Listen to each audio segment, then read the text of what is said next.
accountability ang hinahanap natin. Kaya pala meron agad paratang yung isang mambabatas na kabilang sa Makabayan Black Nation. Alam mo kung anong kayang paratang? Anong agad? paratang? Nako, mawa-whitewash yan! Mawa-whitewash yan! Sino yan? Sino yan? Ayan nakita niyo po sa telebisyon? Aba! Ang ganda ng ngiti mo. Yung pinsan ni Atty. Claire Castro. Hindi ko isa niya. Hindi ba?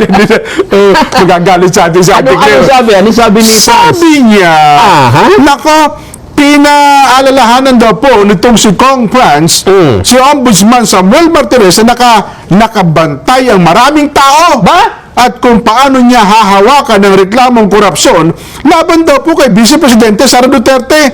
Marami nangangamba, baka magkaroon daw po ng whitewash. Ayun. Baka whitewash ang kaso, kaya kahit na mabigat, mga kababayan, mabigat ang ebidensya Ayun. laban sa pangalawang Pangulo. At pakabigat. Siguro, naalala niya, Sako-sako daw naalala siguro ni Franz Castro, ako nga pala yung nagtanong sa kanya. Na ang tanong ko sa kanya, bakit walang resibo itong mga confidential funds nyo? Kanino nyo ito pinamudbod? Ano mga pangalan? Kasi gusto namin malaman kung sino yung mga yan. Ipahahunting namin sa mga tao. Sabi ni Ombudsman, kung hihingin nyo sa akin yung mga pangalan na yan, hindi yan confidential fund. Yes. Hindi ba? Mukhang parehong-pareho noong kay BP Inday. Biglang nalingon ni biglang nalingon ni Kong France. Kahit teka nga, di ba ang nagtalaga sa iyo bilang ombudsman si dating Pangulong Rodrigo Duterte? Aba! Bigla pa niya naalaala pala yun.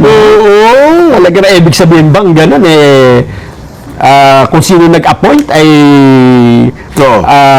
hindi na patas. Kung si Kong France ang magsasabi. Pero ako naman, hindi naman gano'n. Masasabing gano'n. Kasi sa Supreme Court dyan, pag inisa-isa mo yung mga justices dyan, hindi naman ang kasalukuyang Pangulo ang nag-appoint yun na nga. Isa pa lang yata ang na-appoint niya, di ba? So, dahil ba hindi na natin pagkakatiwalaan ang mga appointed ng mga nakaraang Pangulo dahil nakakamba tayo na hindi sila patas maghatol? Mali naman yun. Di ba? Mali po yan. May pahayag pa, Nelson. Sino yan? Mayroon pang isang sumama sa mayan na kausaping ito. Sino na yan? Ito po naman ang prinsesa ng Kamara de Representante. Aba, may prinsesa na pala. May prinsesa po ang Kamara de Representante sa katauhan po ni Princess Abante. Ayan, may boses daw yun. Yan. Pakinggan na lang natin. Pakinggan natin, Ma'am Princess. Noong we have not received a copy of the said order to file a counter affidavit. Ako personally, I've learned about it through the reports, and I've seen it on social media. What I can confirm to you is that the plenary adopted the report of the Committee on Good Government and Public Accountability on June 10. And then, the committee report was furnished to the Ombudsman they received it on June 16. Nita. So, it appears that the Ombudsman acted upon the recommendation of the committee. What I know is that the House or the committee itself did not file any complaint, but it appears that the Ombudsman acted upon the recommendation of the committee. Ganun po ba ang complainant, House of Representatives and Good Government? Dun sa sa heading ng nakita ko, nakalagay yung committee I still have to read about it and review my limited knowledge of the legal processes, no? Pero I will get back to you on that. On your question on kung ano ang implikasyon nito sa impeachment, hindi ko pa rin yan masasagot. You have to talk with the yung legal and also the panel of prosecutors. But just the same, dapat magtuloy-tuloy pa rin ang impeachment trial. Pero hindi naman po ito ni Ma'am Princess, Oo. kaya kami nagbigay ng kopya sa ombudsman, eh bahagi lamang ito ng proseso Okay. at hindi ito reklamo. Kumbaga, nagbigay lang kami ng kopya sa inyo. Ang nakalagay doon ay nire-recommenda namin kasuhan. Di ba? Recommendation yun eh, di ba? Alam mo, yun ang punto naman, ang sagot ni Ombudsman Martinez. Ito sagot ni Ay, sige, sige. Ito sagot ni Oh, sige. Ombudsman, ha? Ang Ano sabi ni Ombudsman, Yan. Samuel Martires, bakit ba nila kami pinopornis ng kopya ng resulta Yan. ng kanilang investigation? Oh, nakita mo yung picture niya, no? Parang Ano? nangungusisa talaga, oh. Ano yun? Oh. Gagawin namin ano? Pardon the word. Pero ano yun? Gagawin namin scratch paper? Ano yun? We're not even a part of that investigation of the House of Representatives. Kaya hindi kami dapat parnisan ng kopya. Ayun!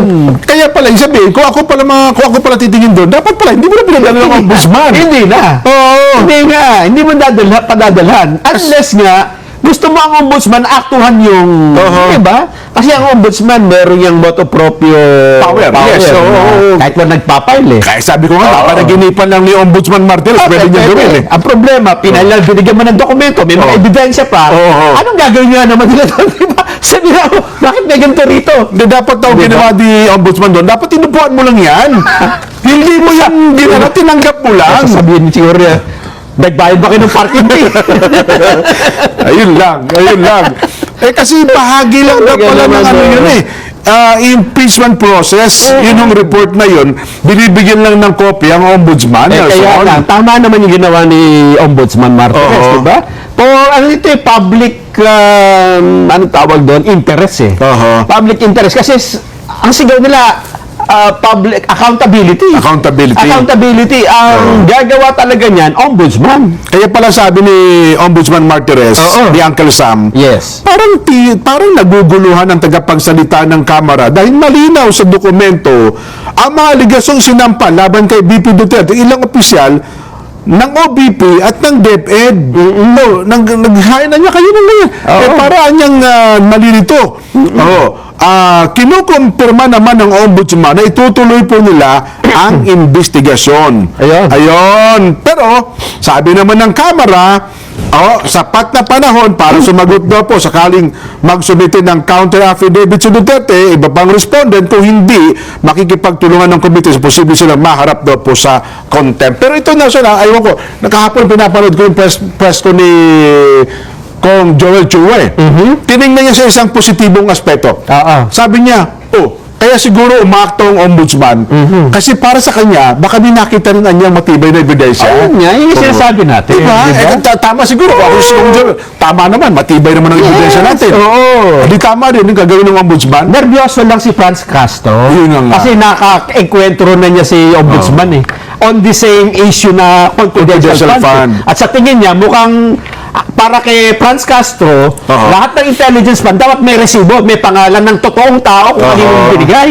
Kasi alam mo kung bakit nila gusto malaman yan? Oo. Eh, nakapagbulong sa akin. Ano?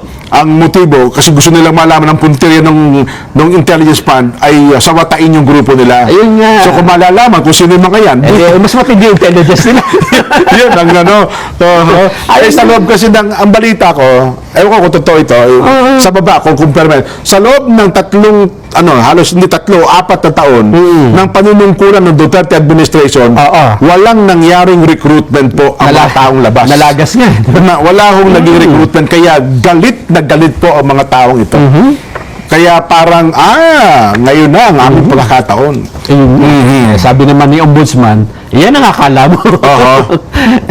Ang problema, na nagka-encounter na ho sila dito eh. Hanapin niyo yung video na yan, maganda yun eh. Yun na nga. Nagkaroon sa social media. Madaling hanapin yun. Ay, pero may pahabol pa si Kong Joel Chua. Meron pa. Nasaan? Ano sabi? Pakinggan natin. Ukol pa rin po sa usapin ito, ha? Nililino po yun na wala silang nais palabasin tungkol sa hakbang ng ombudsman, ha? Kaugnay po ng reklamo laban kay BP Sara. Sige. Ano pahabol mo? Baka bigyan natin ng maling pakahulog ha. Ayun na nga Ito pala talaga. Ito talaga ang tunay. Sige nga. Kong Joel. So ayaw naman po namin mag-insinuate kung ano ang nasa isip ng ating ombudsman. Baka kung makita po nila ang aming mga ebidensya, magbago ang kanilang isip.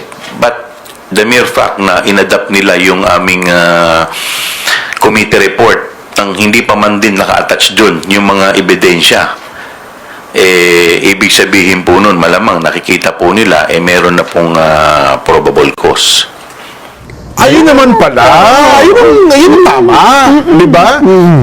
Paano kung sabihin nga ni Ombudsman, ang tibay pa lang ebidensya ng Blue Ribbon Committee? Eh, di magbabago na kayo ng...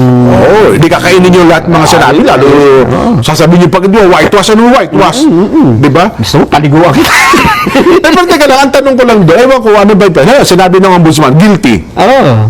Eh di, hindi pwede i-guilty ng impeachment court? Hindi ba magiging double jeopardy yun? Hindi, magkaiba eh. Kasi impeachment, tatanggalin ka lang. Tatanggalin ka sa nga pala, no? Tama. Kasi dito, administrative criminal case, no? Kakasuhan ka na. Oo. Ayun. Kung magiging guilty si BP Inday sa impeachment court, tatanggalin lang siya. Sa ombudsman naman, Yun, nandun yung parusa. tuloy ang Oo. Well, Ang magiging komplikasyon yan, kung hindi pa tapos ang impeachment, pero wala ng probable cause. ayun. Kasi sasabihin ng mga abogado, dun nga sa korte na mismo. Oho. Diba, dun nga sa ombudsman, walang Hindi nga tumindig eh. Ay, pero dahil dyan, napakinggan niyo po inilatag namin ng magkabilang panig. Wala tayong pinapanigan, walang kinakampihan, walang... siguro na, wala rin naman. Wala rin tayong pera. Kaya po, 24 pa lang. ay, ganun talaga. Lilipas din yan. At